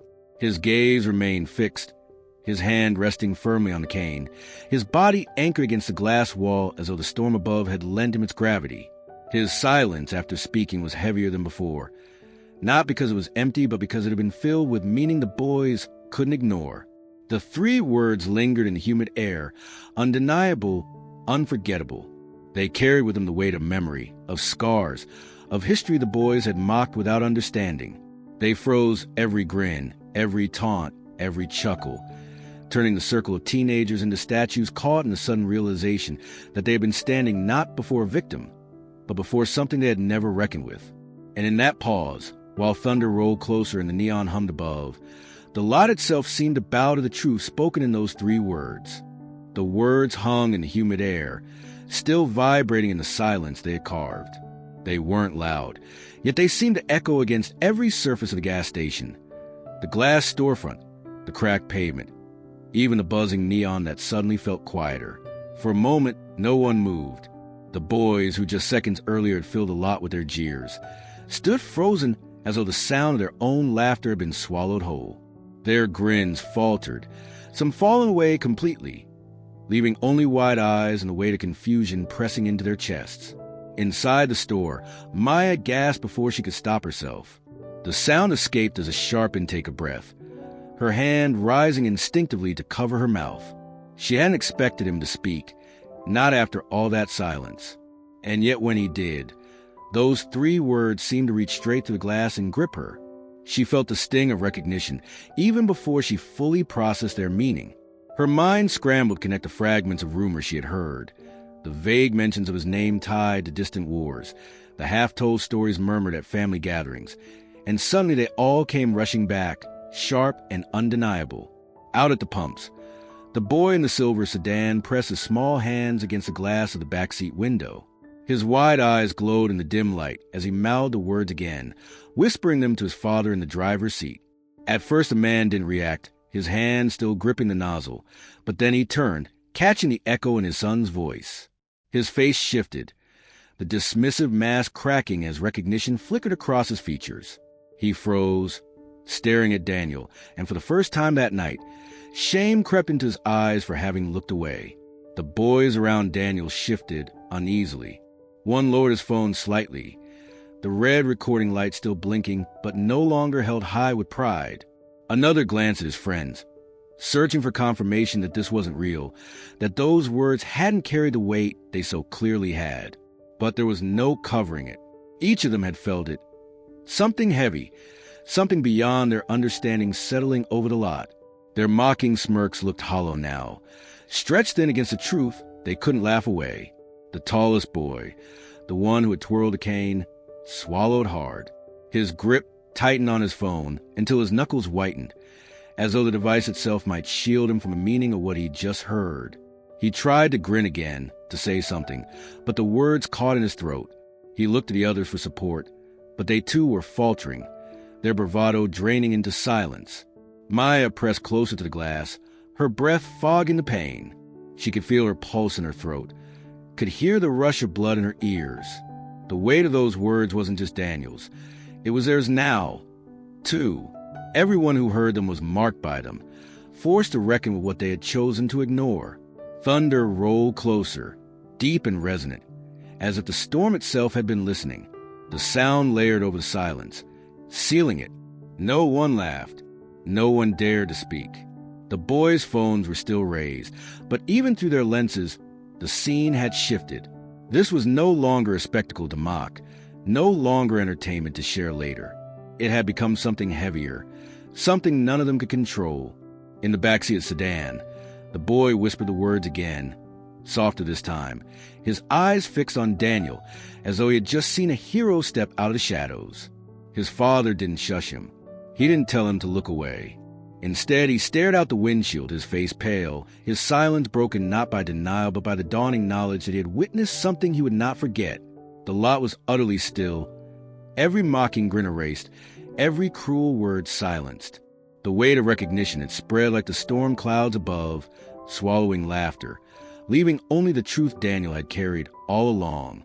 The silence that followed his words spread like a tide, pressing against every corner of the lot. For those who had lived in the town long enough, memories stirred, dragging up fragments they had tucked away, half buried beneath years of neglect. Daniel's voice had been calm, steady, but it carried with it the unmistakable ring of truth, the kind that could not be faked. And in that ring, old images surfaced, scenes they had once known but had let themselves forget. A man by the pumps felt his throat tighten as the picture came to him, unbidden. The sight of a flag folded carefully into a tight triangle, presented to a weeping mother on the steps of the town hall. He had been there that day, part of the crowd that lined the street, watching the funeral procession pass beneath gray skies. He remembered the silence of it, broken only by the measured steps of the honor guard, the weight of loss heavy enough to keep everyone's heads bowed. Daniel's name had been spoken then, though in what context he could not fully recall. Someone had been there, someone who had lived through what had taken others. That folded flag had been a symbol once, but now, hearing Daniel's voice, it became flesh again, breathing, standing under the neon glow. Inside the sedan, the boy's father's eyes blurred with a memory of his own. Years ago, he had read a small article in the back pages of the local paper, a story about a soldier from their town who had been injured overseas. The words had been simple, factual, forgettable. Severely wounded in action, awarded for valor. That was the line he remembered. No pictures, just a mention of a name that had drifted out of his mind soon after. Now, staring at Daniel through the windshield, he realized that the man who had walked past him so many nights at the gas station was the same one in that clipping. He felt a shame burn in his chest, a guilt for having allowed memory to slip into indifference. Maya, too, felt the stir of echoes she hadn't wanted to admit. Her uncle's voice came back to her that 4th of July years ago, when it had spoken of the cross boy who came back different. She hadn't asked questions then, hadn't pressed for details, assuming it was just another one of those stories that older relatives told over barbecues. But now, seeing Daniel with his cane planted firmly, his silence heavier than any of their noise, she felt the fragments knitting together into something undeniable. He wasn't just another quiet man who came in for coffee. He had been something else, someone who had carried weight none of them could measure. The boys, too, felt it, though they didn't recognize it for what it was. They didn't know the funeral procession or the newspaper clipping. They had been too young, their lives untouched by the echoes of war that had shaped the man before them. Yet they felt it all the same, the shift in the air, the heaviness in their chests, the way their laughter had died not because they chose to stop, but because something in them knew they couldn't continue. The silence Daniel carried now had been built from those very images they didn't see. Folded flags, long nights and desert winds, names carved into stone. His scars spoke for him, whether they understood or not. The thunder above growled again, closer this time, its sound rolling like drums at a procession. The neon light flickered, throwing shadows across Daniel's face. And in that moment, for those who knew, memory was no longer abstract. It was alive, rushing back with such force that it turned their stomachs, reminding them of what they had allowed themselves to forget. Daniel stood steady beneath it all, his eyes calm, his voice no longer needed. The echoes of memory did the speaking now, filling the silence with truths too heavy to laugh at. The night seemed to settle into stillness after he spoke, as if the storm itself had paused to listen. The 3 words lingered in the air, not echoing in sound but in weight, pressed into every heart that had heard them. Daniel didn't repeat them. He didn't raise his voice, didn't offer explanation, didn't move to justify himself in the face of their cruelty. He simply stood with the cane planted firmly at his side, his body upright despite its tremors, his eyes calm. The silence that followed was no longer the silence of indifference. It was the silence of reckoning. The boys found themselves shrinking inside of it. Their grins, once stretched wide with mockery, now looked brittle and forced, as though plastered onto faces that no longer wanted to wear them. One lowered his phone, the red recording light still blinking but pointed toward the ground now. Another shifted from foot to foot, restless, his bravado leaking away in a quiet that felt heavier than any fistfight could have been. Their laughter, so loud and relentless only moments before, had no place here anymore. It would not come back, not against the weight of what hung between them. From inside the store, Maya pressed her palm flat against the counter to steady herself. Her breath caught her throat, and she realized she hadn't exhaled since the words left Daniel's mouth. She wanted to cry out, to tell the boys to leave, to tell the drivers outside to do something, to finally break her own silence. Yet she knew she didn't need to, not anymore. The truth in those words had already stripped the night bare. She watched Daniel with a kind of reverence, recognizing that what he carried was not just his own pain, but something larger, something that commanded respect without demanding it. At the pumps, the hum of engines and the click of fuel nozzles continued, but slower now, as though even the machines were subdued. The man in the baseball cap lowered his eyes, ashamed of how quickly he had chosen not to see. The woman in the minivan gripped the steering wheel tighter. Her children hushed in the back seat, without being told. The silence had stretched outward, filling every corner of the lot, pulling them all into its gravity. The boys felt it most of all. They had spent the night feeding on noise, on jeers, on laughter, on the chorus of voices that gave them strength. But now their strength was gone, stripped from them by nothing more than calm and truth. Daniel had given them no anger to fight against, no fear to laugh at, no weakness to seize. He had given them only silence, and silence was something they couldn't overpower. It left them exposed, forcing them to confront themselves. Their cruelty had no place to hide. Thunder rumbled again, deeper this time, as if echoing Daniel's restraint. A flash of lightning lit the horizon, and for a moment the boys' faces were illuminated starkly, pale against the heavy clouds above. They looked smaller in that light, their bravado shriveled, their numbers meaningless. The circle that had once seemed impenetrable now looked fragile, fractured by the weight of the silence pressing down on them. Daniel shifted slightly, leaning more heavily on the cane, but his presence did not waver. He didn't need to speak again. He didn't need to explain the years etched into his scars, the memories burned into his silence, or the truth that had lived in him long before these boys had gathered here. The 3 words he had spoken carried all of it, and the silence that followed carried even more. The lot was no longer filled with laughter. It was filled with the weight of knowing that they had mocked someone whose endurance ran deeper than they could ever imagine. The humid air pressed down, the storm closed in, and the silence grew heavier still, louder than any outburst, unshakable, undeniable. For a long moment, the circle held, stiff and unnatural, as if the boys had been frozen mid-laugh, mid-grin, caught in the trap of their own cruelty. The weight of Daniel's silence bore down on them, heavier than any fist, heavier than any shout could have been. The storm overhead rumbled again, a low growl that seemed to deepen the tension rather than break it. The boys shifted uncomfortably, their sneakers squeaking faintly on the damp concrete, their bravado thinning by the second. And then it happened. One of them, the smallest, barely taller than Daniel's shoulder, dropped his gaze. The grin slipped from his face like a mask he could no longer keep on. His phone, still recorded with its red light blinking, sank slowly from his chest to his side, his fingers trembling around it as though it had become too heavy to hold. He muttered something under his breath, Nothing clear, but his voice carried the unmistakable tone of shame.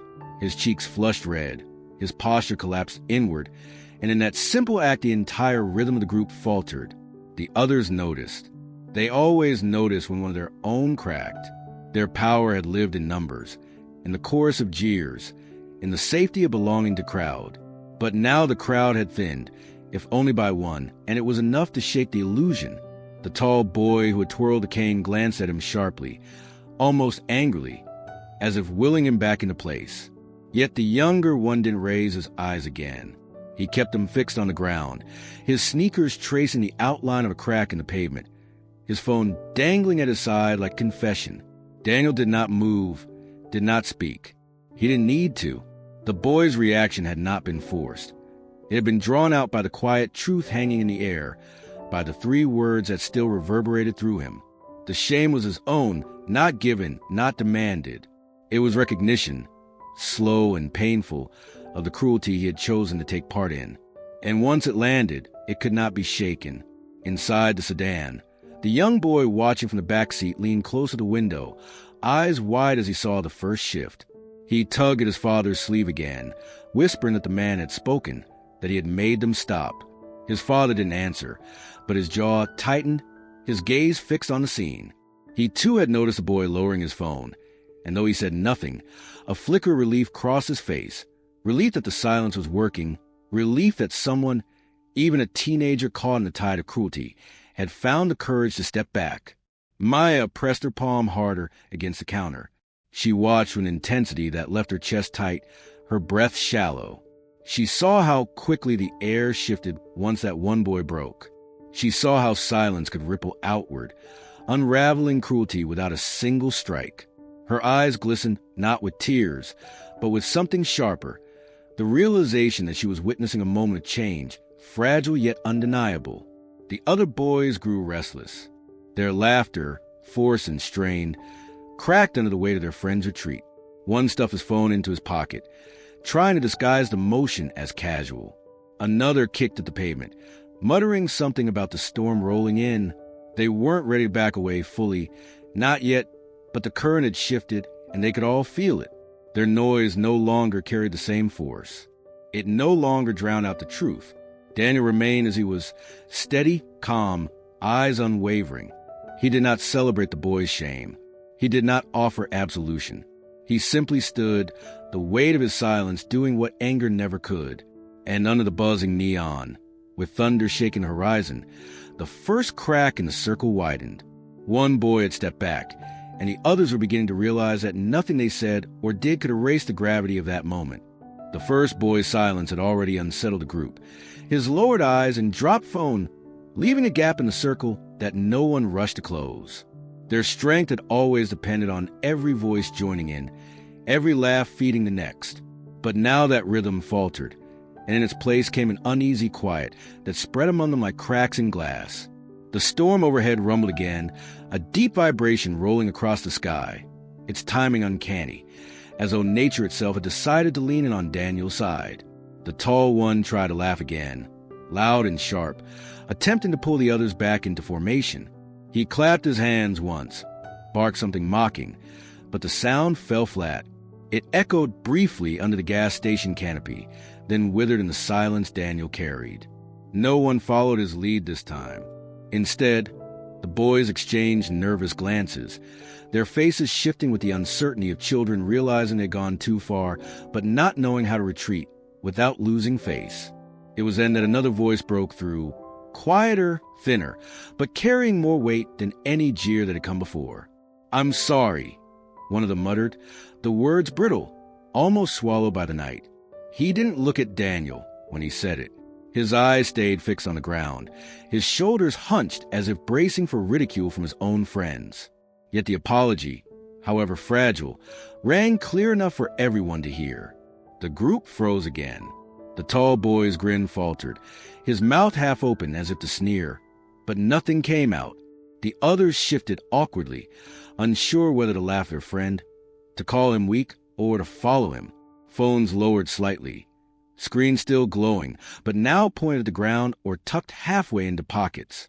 Their momentum, once relentless, had been broken, and no one knew how to restart it. Daniel stood unchanged. He didn't nod, didn't acknowledge the words with triumph or forgiveness. He simply remained steady, his cane planted firmly at his side, his silence intact. The apology had not been demanded by him, nor did he seek to exploit it. It had come from within the boy himself, from the gnawing shame that Daniel's presence had unearthed. And in refusing to respond, Daniel allowed the weight of those words to sit where they belonged, on the one who had spoken them and on the group that had to hear them. Inside the store, Maya's breath caught again. She pressed a hand to her chest, her eyes wide, as though she had just witnessed something impossible. She had never imagined any of those boys capable of apology. Their cruelty had seemed too easy, too ingrained. Yet here it was, fragile and awkward, but real. It was enough to shift the air inside her, to convince her that silence could do what shouting never had. At the pumps, the man in the baseball cap lifted his eyes for the first time, no longer pretending to focus on his car. He watched the boy who had spoken, his own expression softened by something like relief. In the minivan, the woman leaned forward against the steering wheel, her children whispering questions she did not answer. Everyone felt the shift. Everyone knew something had cracked open. The tall boy looked around, desperate to pull the others back into line, but the grip he once had was gone. The apology had broken it. It had taken the cruelty they had shared and forced it into the open, demanding they all feel it. No chant could cover that. No laughter could erase it. Daniel remained still, his silence stronger than ever. He didn't need to speak, not now. The second voice had done what he never asked for. It had unraveled the momentum of mockery, leaving only the truth in its wake. And beneath the buzzing neon, with thunder grumbling overhead, the group stood disarmed, each boy forced to face what had begun to slip from their control. The lot had fallen into an uneasy hush, the kind of silence that doesn't come naturally to a group of rowdy boys. It was the silence of something shifting, something none of them could name, but all of them could feel. Daniel stood in the center of it, his cane once again in his grasp, his shoulders square against the glass wall of the station. The three words he had spoken still lingered in the humid air, refusing to fade, pressing into everyone who had heard them. The boys, once so loud, now fidgeted in their sneakers, their bravado leaking out like air from a punctured tire. And then, into that heavy quiet, another voice broke through, clear, steady, undeniable. It came not from Daniel, nor from Maya behind the counter, but from one of the drivers at the pumps, a man in his late 50s, his baseball cap shadowing his lined face, took a step forward from his truck. He had been watching for longer than he wanted to admit, his shame growing with every moment he had stayed still. Now, he couldn't hold it anymore. He raised his voice, not loud enough to shout, but enough to carry over silence. "That's Daniel Cross," he said, his words cutting through the night like a blade. "I remember him." The boys turned, startled by the interruption, their eyes flicking toward the man. His voice carried a weight different from Daniel's silence. Not heavier, but confirming, anchoring what everyone else had already begun to realize. The man's eyes stayed on Daniel, not the teens, and in them was recognition, tinged with regret. Another driver, leaning against the sedan, nodded slowly. "Yeah," he added, his voice quieter but steady. "He served. He's the one who..." His words trailed off, but he didn't need to finish. The fragments of memory began to fill in themselves. Those who had been in town long enough recalled newspaper clippings, stories murmured years ago, names read aloud during ceremonies that most had forgotten to attend. They remembered whispers of sacrifice, of a soldier who had left whole and returned broken but alive, carrying the weight of others who hadn't. Inside the minivan, the woman who had tried so hard to keep her eyes forward lowered her radio and whispered to her children, "That man's a hero." Her voice shook slightly, not from uncertainty, but from the shame of realizing she had nearly let her silence join with the boys' laughter. Her children pressed their faces to glass, staring at Daniel with wide, solemn eyes. In the store, Maya felt her chest tighten, her throat burning. The confirmation hit her like a physical blow, though deep down she already knew. She had pieced together the rumors, the half-truths, the stories that never seemed to settle. Now, hearing it aloud, she felt both vindicated and crushed. Vindicated that her instincts were right, crushed that it had taken this long for anyone to speak the truth. The boys shifted uneasily under the growing gaze of the crowd. Their phones lowered further, the red recording lights winking out as one by one they tucked them away. It was harder to smirk now, harder to hold their postures of defiance when the world around them began to name the man they had mocked. Recognition carried its own authority. They hadn't just tormented a stranger. They had humiliated someone their town should have honored. The man in the cap took another step forward, his voice firmer now. He carried men out when no one else could. I remember the article. They gave him a medal for it. The words dropped like stones into the silence, each one another strike against the boy's fragile confidence. Daniel said nothing. He didn't need to. His silence had already reshaped the night, and now the witnesses around him gave it form. With every confirmation, every memory voiced aloud, the truth of who he was spread further, unraveling the cruelty until it seemed absurd that it had ever held power at all. The storm rumbled again, closer than before, a flash of lightning spilling across the sky and washing the lot in brief white light. In that moment, Daniel stood illuminated, not as the broken man they had tried to make him, but as the figure the town had once known, a man of endurance, of sacrifice, of quiet strength. The witnesses had spoken, and the memory of him, long buried, had returned. And the boys, caught in the middle of it, could do nothing but bow their heads beneath the weight of recognition. The storm pressed closer, the air so thick with humidity, it felt as though the world itself was holding its breath. Daniel remained by the glass wall, his cane steady in his grip, his silence heavier than ever. Around him, the boys had grown restless, their confidence shattered by the recognition that had spread across the lot. They were no longer laughing freely. Their words had dried up, their phones tucked away, and their eyes darted between each other as though searching for a signal on how to proceed. Still, none dared to leave first. It was in that charged stillness that the sound of the convenience store door broke through, its bell chiming lightly, almost absurdly gentle against the weight of the moment. Maya stepped out. For so long she had remained behind the counter, frozen by the conflict between fear and conscience. She had told herself that it wasn't her place, that she couldn't risk her safety, that silence was safer. But as she watched the man outside reclaim his cane, as she heard the words spoken that shifted the entire night, something inside her shifted too. She realized she could no longer hide behind glass. Silence had protected no one, not Daniel, not herself, not even the truth that had lingered unspoken for years. Her sneakers struck the pavement with a sound more determined than she thought possible. The boys turned toward her as she approached, their eyes wide with surprise. The cashier, the girl they had dismissed with mocking glances through the glass, was stepping into the storm with no hesitation now. She walked quickly but without fear, her shoulders straight, her chin lifted. Each step drew her close to Daniel until she reached his side and stopped, planting herself firmly beside him as though she belonged there.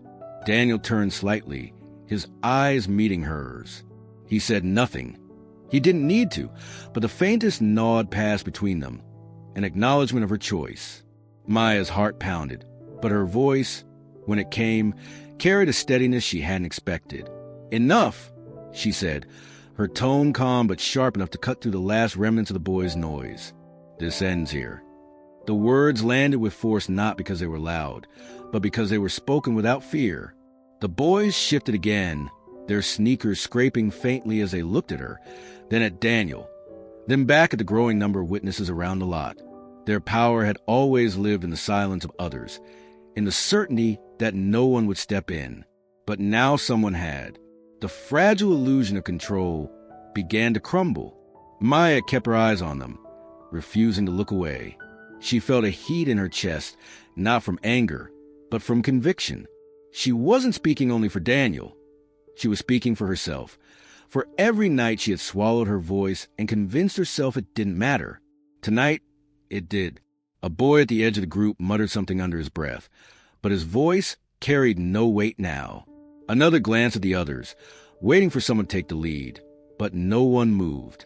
They had no script for this, no laughter to cover the shame creeping in. Behind them, thunder cracked sharp and sudden, shaking the ground beneath their feet. Lightning lit the sky in a flash that illuminated the entire scene. The boys, restless and diminished. Daniel, calm and unbroken. And Maya, steady at his side, her fear gone. For a fleeting second, the storm itself seemed to bear witness to her stand. The silence that followed was different than before. It wasn't only Daniel's silence now. It was theirs, shared, reinforced by the presence of a young woman who had found her courage. And as she stood beside him, her voice steady, the boys began to understand that their night of cruelty had ended. The storm loomed heavy now, the horizon flashing with occasional bursts of lightning that painted the lot in stark, momentary light. Daniel stood with his cane planted firmly beside him, Maya at his shoulder, the boys silent and restless in their shrinking circle. The witnesses had spoken, names remembered, stories pieced together, and the air was thick with recognition. For a long moment, no one moved. Then, from the back seat of the silver sedan, a small hand pressed against the glass, trembling with urgency. The boy inside had been watching the entire time, his wide eyes taking in every cruel laugh, every crueler silence, and finally, the three words that had silenced them all. His parents remained rigid in the front seats, unwilling to step further into the moment. But the boy could not keep still any longer. He tugged against his seatbelt, leaned closer to the window, and with the clumsy earnestness of a child too young to know the weight of ritual, raised his hand to his forehead. His fingers were crooked, his angle imperfect, but the meaning was unmistakable. He was saluting Daniel. The gesture was small, but it cut through the night sharper than any thunderclap. The boys noticed it first, their eyes drawn toward the flash of movement in the car. Their faces shifted, shame pressing heavier than the storm clouds above. For all their bravado, for all their laughter and noise, the innocence of that single salute unraveled them in a way nothing else had. It wasn't anger. It wasn't punishment. It was reverence, simple and pure, offered by someone who had understood more than they had ever cared to. Daniel turned slightly, his eyes finding the boy in the car. His expression softened, the faintest break in the stoic calm he had held all night. For a moment, the storm, the cruelty, the silence of the crowd, all of it faded. What remained was a quiet connection between a man scarred by years of sacrifice and a child who saw not the limp, not the brace, not the mockery, but the strength standing before him. Maya's throat tightened at the sight. She pressed a hand against her chest, blinking back the sting of tears. She had seen cruelty. She had seen indifference. But here was something else. Something so simple exposed every failure of the adults around her. The child had done what none of them had found the courage to do. He had honored the man they had ignored. The father in the driver's seat shifted uncomfortably, his jaw tight as he glanced into the rear-view mirror at his son. He didn't stop him. He couldn't. The boy's mother turned slightly, her hand twitching on the steering wheel, but she too stayed silent. They both knew deep down that their son's gesture had spoken for them, had exposed their own silence for what it was. The boys standing in the lot lowered their eyes one by one, their sneakers scuffing nervously at the pavement. Some shoved their phones fully into their pockets, no longer wanting to record what had become something far bigger than their cruel game. Their faces burned, not just with shame, but with the realization that they had been outdone. Not by Daniel's silence alone, but by the innocence of a child who had no reason to fear them. Daniel gave the boy a small nod, nothing dramatic, just a recognition returned. It was enough. The salute wavered slightly, but the boy held it as long as he could, his eyes locked on the man outside. And in that fragile moment, the weight of the night shifted again. Guilt had broken some of them. Recognition had shaken others. But innocence, uncomplicated, untainted, cut deepest of all. The storm above rolled closer, thunder echoing like distant drums. But the loudest sound in the lot was the silence that followed the salute. It was a silence no one dared break, because they all knew they had witnessed something they could never forget. The storm pressed close now, the sky swollen with dark clouds that flickered faintly with lightning. The air was damp, the smell of rain mixing with gasoline and asphalt, and yet the lot remained suspended in silence.